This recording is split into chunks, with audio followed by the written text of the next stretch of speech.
Morning, everyone. Thank you for being with us. I'd like to introduce you to Akiko Matsumoto, who is going to be our presenter for today, and she's going to speak on 5 reasons that you should never eat whole wheat. Thank you. Thank you. Thanks, Kelly. And thank you for coming today. Thank you to give me a chance to have a lecture today.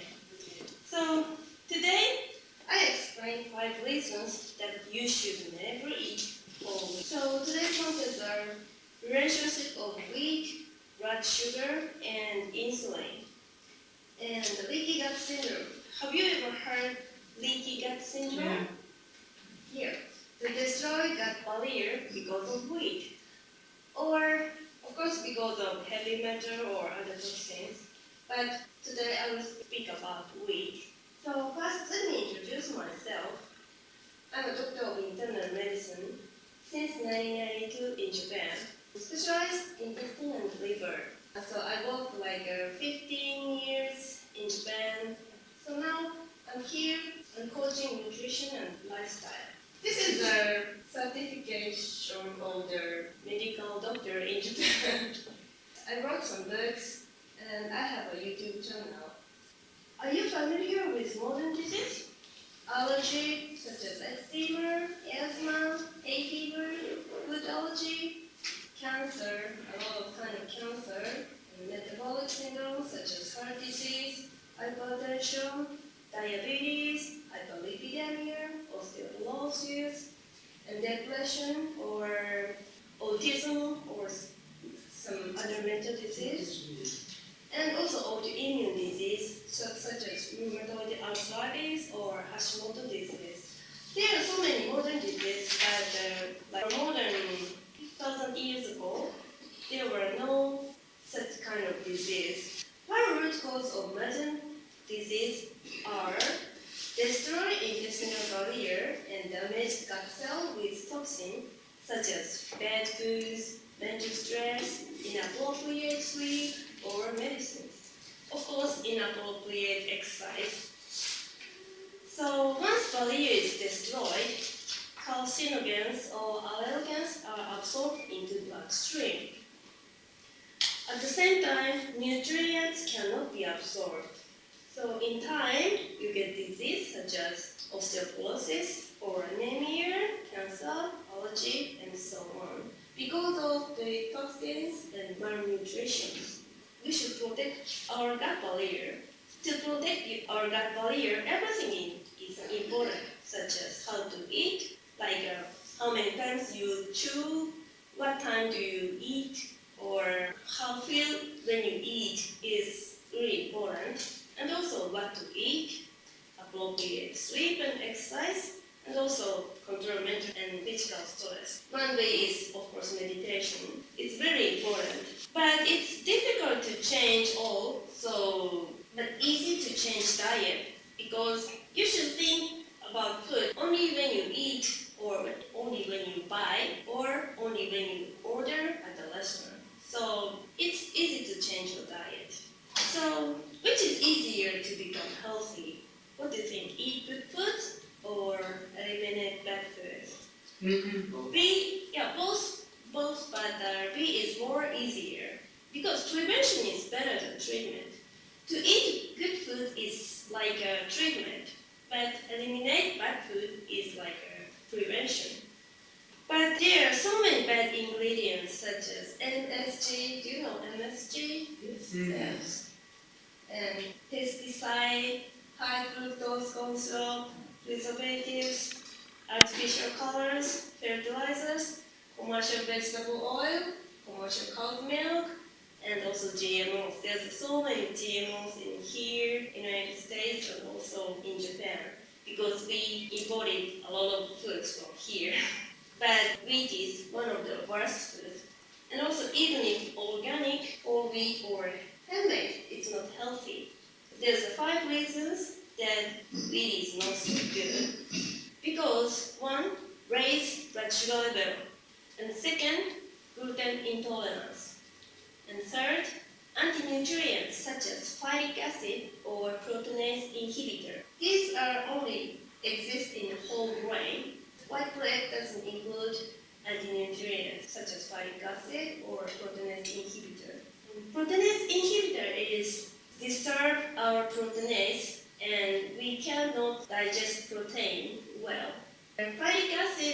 disturb mineral absorption. Folic acid wants to take minerals from our body. If you eat a lot of folic acid for a long time, you will become mineral deficiency such as anemia or osteoporosis. So it's really important to know what whole grain has. Not only the wheat, all the whole grain has some such anti-nutrients because they want to protect themselves from insects or animals like a predator. So usually seeds has a lot of toxins. Folic acid and proteinase inhibitor is one kind of toxin. First, the wheat germ agglutinin, it's kind of toxin, break our cell membrane, and it's cause of break the gut barrier. That's why the wheat has morphine-like effect. It's called gluteomorphine. It's almost same like morphine. So first, wheat raise blood sugar level. Blood sugar level and insulin first cycle. Wheat raise blood sugar level. It's then become high, and high blood sugar level promote glycation, cause of disease and aging. Have you ever heard glycation? No. Have you ever heard oxidation? You know? Yeah. So glycation is the same idea such as oxidations, but a little difference. Glycation is the proteins and glucose bind tightly, and we can't metabolize when the proteins become old, like skin. Usually we can metabolize and we chlorate old one and make new one. But the glucose and the protein bind tightly, it's difficult to metabolize. So we cannot throw away and we cannot make new one. It's a kind of one reason to get the wrinkle, cataract, because of nephropathy of the diabetes or retinopathy of diabetes. Anyway, it's same like oxidation. So too much glycation is really bad for health. High blood sugar increase insulin level, and insulin promotes hypertension, inflammation, cancer, or other disease. Glucose and insulin make you fat. Yours not so fat, but most of the people in here in Korea, it's a little so much of it. So most of them eat grains like bread, pizza, pasta, sugary drinks. So media say that whole grain is a good grain. So they eat a lot of whole grain and get more fat and get more disease. So it's a stupid idea, but it's a... So please imagine what happens when you eat. So first, food goes into your stomach and mixed with digestive fluid. Then it goes to small intestine and digested more. And after food break into small pieces, food go into your bloodstream, and then the nutrients go into your whole body. So let's see what happens when you eat grains. These are glucose. Main one is insulin. Grains are digested into small pieces, and when you finish digestion of the grain, at the same time, just a second, the glucose are transferred to the bloodstream. This is raised blood sugar level. And next, pancreas release insulin to transport glucose from bloodstream to organs, such as brain or skin or liver. We call this down blood sugar level. Blood sugar doesn't disappear, just transport from bloodstream to organs. Blood sugar transport to organs, such as brain and heart. And glucose are consumed inside the organs, in each organs. But if you eat a lot of grains, the carryover glucose are stressed as body fat. This is why eat grains become more fatter. That's provided you don't burn it off, correct? Because you can burn, you need glucose to, that's the first fuel your body uses to burn when you exercise. Before exercise, it's okay to eat a little more. But usually, fatty people eat Too more much. grains, Yeah. too much, yeah. They don't exercise. Yeah. They don't eat so much. It's almost the same idea, but when healthy people eat less grains, these are glucose and insulin. This is the blood sugar level. and this is insulin level. When you have meal, blood sugar level it become higher than hunger, but not so much. Pancreas releases insulin, blood sugar transport to other organs, and the sugar level decrease like hunger level. So blood sugar level is not so dramatically changed, just stable in a narrow zone from like 80 to 110 milligram per deciliter. When you have a blood test, probably the doctor asks if the hunger or after you eat or timing to have a blood test is really important about blood sugar. When we eat more grains, the blood sugar level become high and insulin released a lot, and the blood sugar level decrease down because too much insulin transport too fast to organs. So become blood sugar level becomes down, and lower than hunger level, and you get hungry again. And if you don't eat, too low blood sugar level is very, very dangerous for the body. The hormones like cortisol or adrenaline are released from the adrenal, and blood sugar level becomes up. Blood sugar level becomes too low. We call reactive hypoglycemia. Most of the people have a kind of feel like this. I ate just now, but still I'm hungry, or I have enough space for dessert. It's become hypoglycemia. If you don't eat grains, you can feel satiety, but if you eat grains, you always become hungry. I have a lot of feeling when I was college student. I ate a lot of apple pies, ate potato chips, like a big bag, and until the end. So I couldn't stop. When I finished, I want to eat again. Absolutely, I had a reactive hypoglycemia. So that's the issue with wheat. Is the same thing true of oats? Yeah, oats. Do you know the GI, the glycemic index? Glycemic Yeah. index? The oats glycemic index is like around 60. Of course, it's less than wheat, but oats raise blood sugar level a little high. For diabetes people, I can recommend oats. I don't eat so much. You need carbs. We need carbs, but we can from vegetables or fruits. So we don't have to eat grains. Before the agricultural revolution, people never eat grains. What about rice? Rice also raise up the blood sugar level high. Oh, it does. Yeah, I love rice, and also my small one loves rice, but I can't recommend.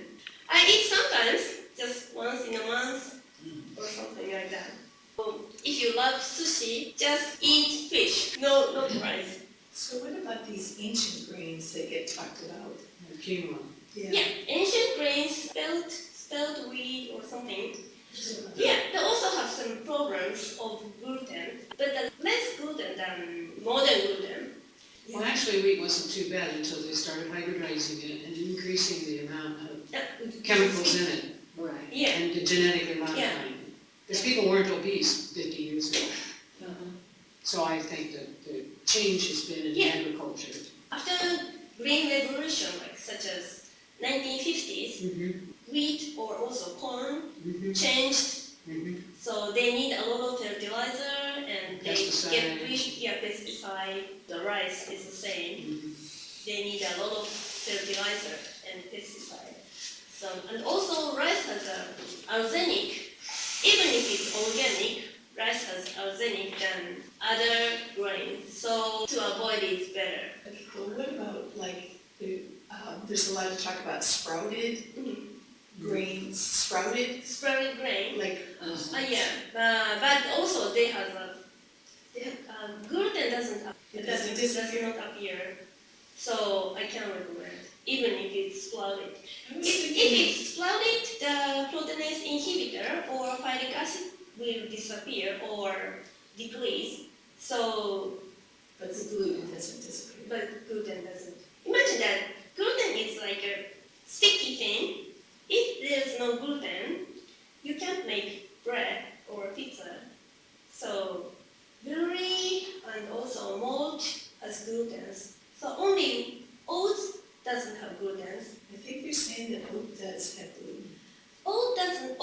doesn't, but all has a little different toxins. The carbs is called alpha amylopectin. It's a chain of glucose, and it's very easy to digest. Break it down into sugars, right? Wheat is worse than table sugar. You know about it? This is the glycemic index. Everyone knows glycemic index? Or no? Okay.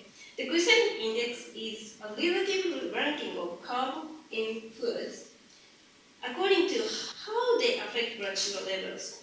The carb with high glycemic index, such as over 60, like the red one, are more rapidly digested, absorbed, and metabolized, and cause of a higher and faster rise in blood sugar, and therefore insulin levels.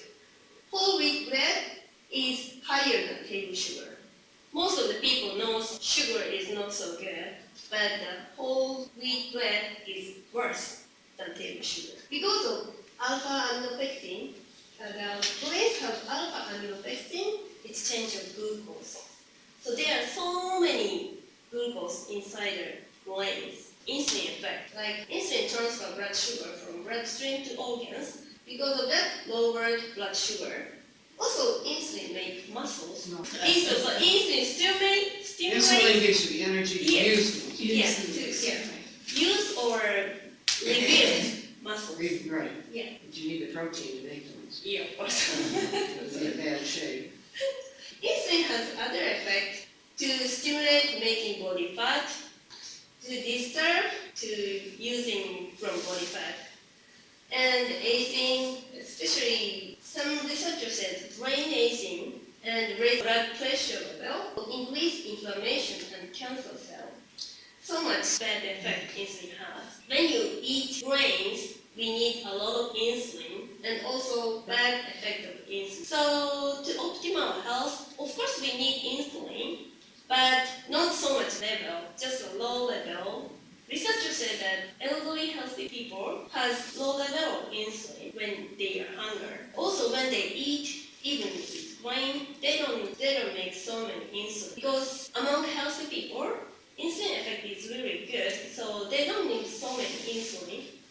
But obese people has a lot of belly fat. Insulin doesn't affect well, especially from transfer blood sugar. They need a lot of insulin to lower the blood sugar level, but the insulin doesn't affect well, so they need a lot of insulin. We call insulin resistance. Have you ever heard insulin resistance? This is the first step to have diabetes. Because of so many insulin, they have a aging or blood pressure level high or inflammation such as arthritis or asthma. Also, cancer cell loves sugar, and insulin stimulates cancer cell. If you have a cancer, you never eat grains or sugars. Could you stand up and rest? Sitting too much is very bad for health. Please stand up at home once at 1 hour. I usually use a PC with standing.